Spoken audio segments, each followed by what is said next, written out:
And so, for the last time, welcome back.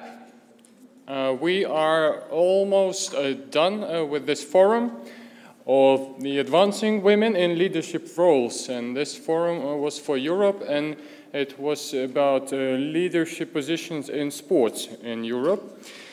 And we've been witnessing lots of fruitful discussions in the days yesterday and today, and I'm sure that most interesting discussions took place, unfortunately, in the lobby during the lunch and coffee breaks. That's what I was hearing there. Was most interesting and sincere, but not enough time to share with you now. We are to hear the resolution of the forum soon, but I will just go back a little bit before the lunch break, and I want to share the two things that my neighbor said about the conference, about the forum, what she has learned. My neighbor I was sitting to is Agle. She is working with ice hockey, and she's in charge of women ice hockey in Lithuania. And the thing that I liked that she mentioned was that she was encouraged by this forum. Instead of saying that something must be done, she will now start saying that I will do something, and that is one message. And the second message was that she expressed her regret that there are very few men in this forum, so maybe next time when speaking about quotas, you should make some quotas for participants as well, and there should be at least 50-50 men and women. So I agree with that. And without further ado, I would like to invite Ms. Jana Tova, who is the chair of the drafting group, and she will present the forum resolution. The floor is yours.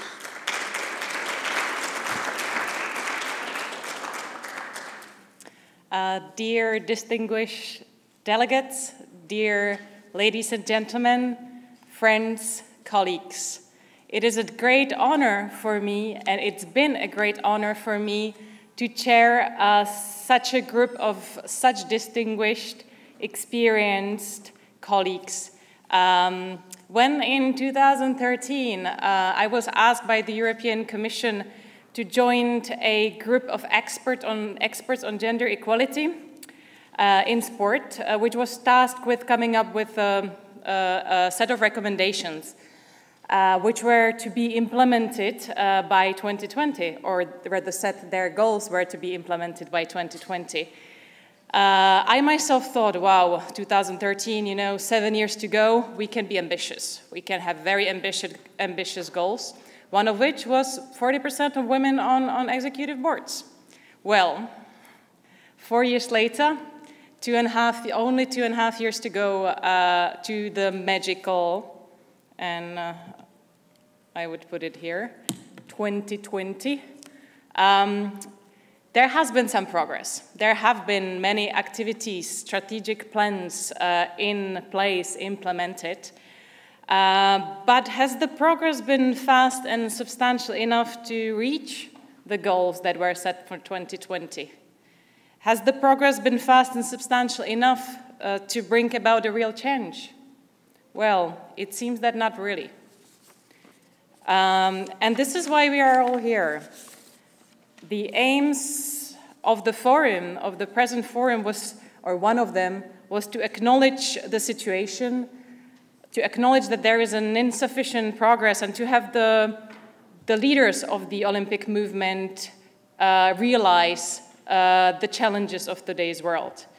The other aim was to raise awareness, but perhaps most importantly, the aim was by sharing experiences and good practices and by encouraging each other, both men and women, even though unfortunately we don't have that many men left in the room, to move beyond the scattered actions and to instill a clear momentum for change. As President Bach stressed yesterday, in today's world, which faces so many important challenges, We cannot afford ignoring the 50% of intelligence, knowledge, power, and social dynamic of the population and of the sport world. So, it is time to leave our comfort zone and change the paradigm. The members of the drafting group, some of whom have participated in some panels, listened carefully to the great and interesting and powerful discussions, presentations, and statements, and distilled the conclusions and recommendations which you can find in front of you, and which I would like to now read. So first recommendation, or rather said conclusion in this regard is, gender equality is not a women's issue, it is a human right. It is in everybody's interest to have this human right realized, and that as soon as possible. The Olympic movement is values-based, and so should be the governance of its organizations. This has been stressed many times on the first day. And gender equality is one of the basic values of Olympism, and it is a core principle of good governance. A balanced leadership equals better leadership, that equals better governance. A balanced leadership is a prerequisite for realizing the full potential of the sport movement. Number 4, gender inequality, and here I would stress again, inequality, implies many missed opportunities and potential risks. Sameness, as Hala highlighted many times yesterday, in decision-making is an important risk factor. 5, nothing will change unless both men and women join efforts, and unless current sport leaders commit to the objective of achieving gender balance in their organizations. It is very important to also have men as gender champions.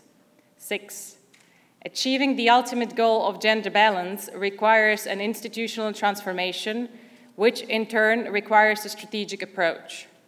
Support to the development and implementation of strategies on gender equality by the leaders of the European sport movement is key in this regard. It is important that any strategy and action plan is considered in the cultural, historical, and geographical context of each country, each region, and each organization. Locally, a step-by-step approach needs to be adopted to reflect the different pace of progress. Number 8, leaders in sport must take personal accountability for making the cultural and structural change required to deliver an gender-balanced leadership. Number 9, gender-inclusive organizational culture needs to be created and nurtured through education for both men and women. Internal communications, images, terminology, or human resources policies do matter. Number 10, the power of positive female role models cannot be underestimated. And final 2 conclusions. Involving young people, especially athletes, in governance of sport organizations is essential. Women need to leave their comfort zone and fight for office. That's number 12. Positive actions should be taken to bridge the existing confidence gap, which often prevents women from running. But as you can see in the document, this is by far not all. These were some of the most important points that we thought were worth of highlighting and stressing. However, we've come up also with some rather more concrete recommendations, and some of them are targeted to the European Olympic Committees, because we considered that the European Olympic Committees has, as an association of national Olympic committees of the continent of Europe, a leading role and responsibility in advancing women in leadership roles in the European sport movement. Therefore, we would propose the following recommendations. The forum delegates invited the IOC Executive Committee to adopt, allocate appropriate resources, and implement a strategy on gender equality with clear goals and indicators. Number 2, forum delegates invited the IOC Executive Committee to consider mechanisms which would encourage NOCs to present candidates of both genders for elections and ensure that delegations are as gender balanced as possible.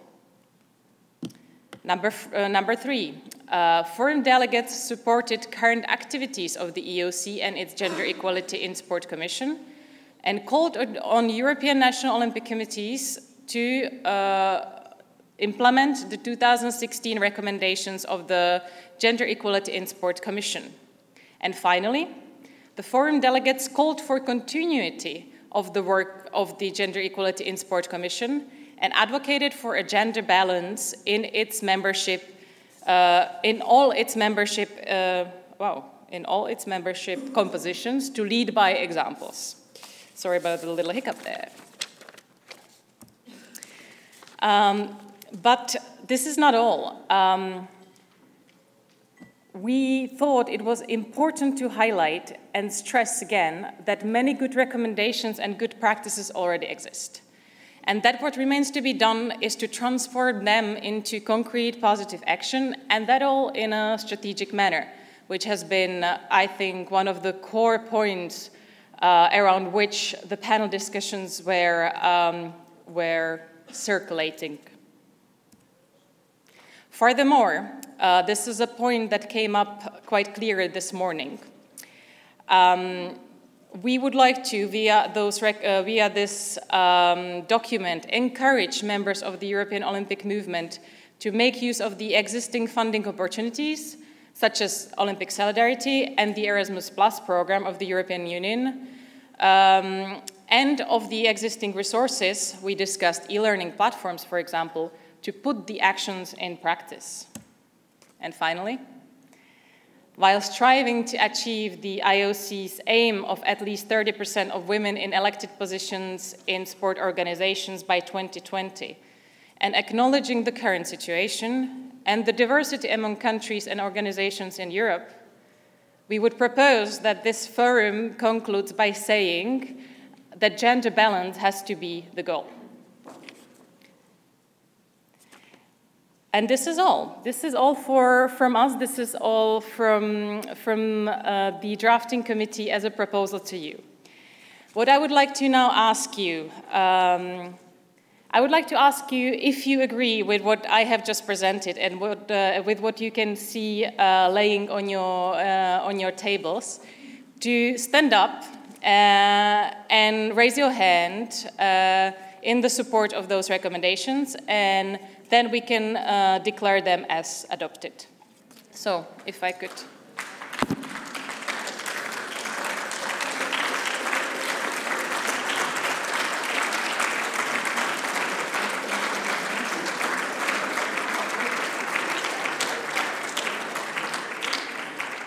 Thank you very much. I think we can hereby declare the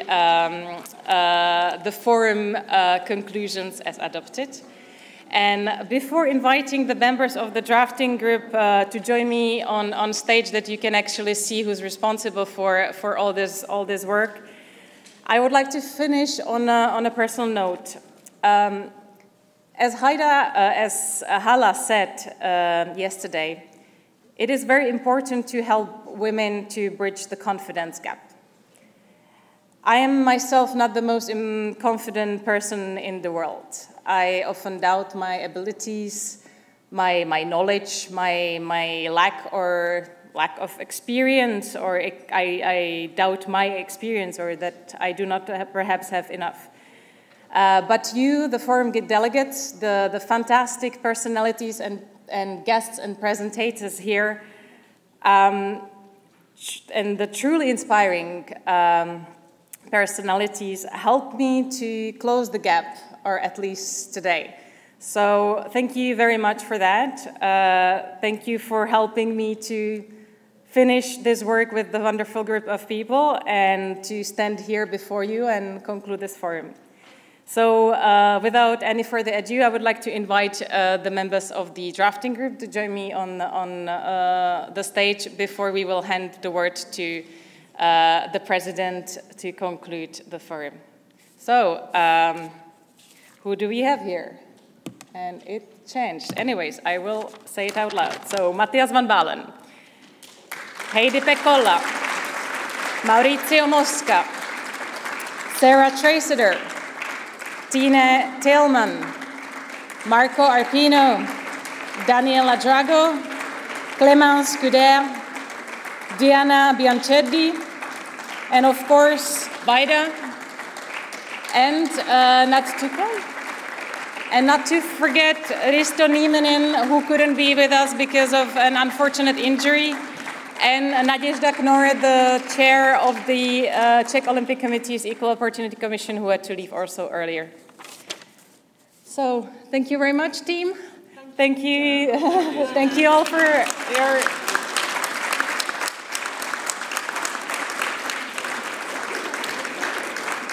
And don't run away, some souvenirs from the National Olympic Committee and also something from the IOC.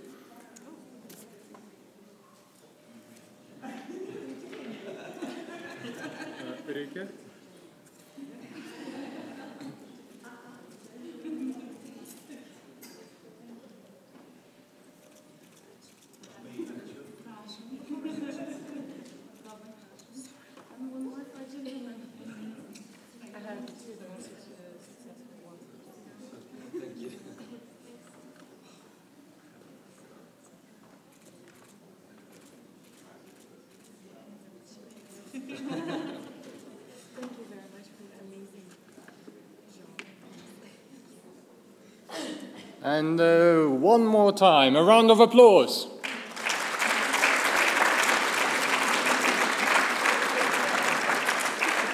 Thank you.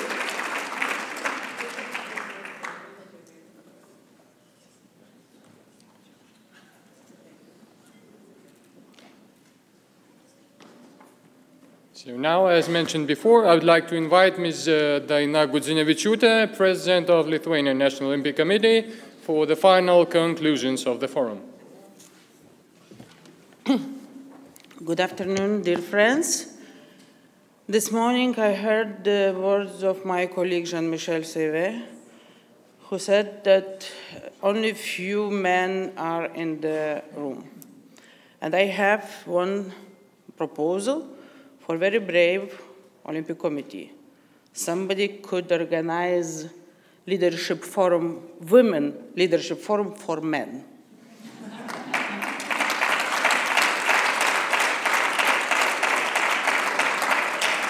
Who won? Ah, Jean-Michel. Thank you so much for your work, and I will not comment this agreement, this resolution, because every one of you agreed it. I would like to say that every one of us, I am sure that every one of us understand that balance of spirit, man and woman, balance of emotional and logical, balance of man and woman thinking. It is the best way to find best solution, to make best decision, to be most successful and happy. One more time, I would like to thank for everyone for to be here, for to work, and I hope to see you again. Thank you.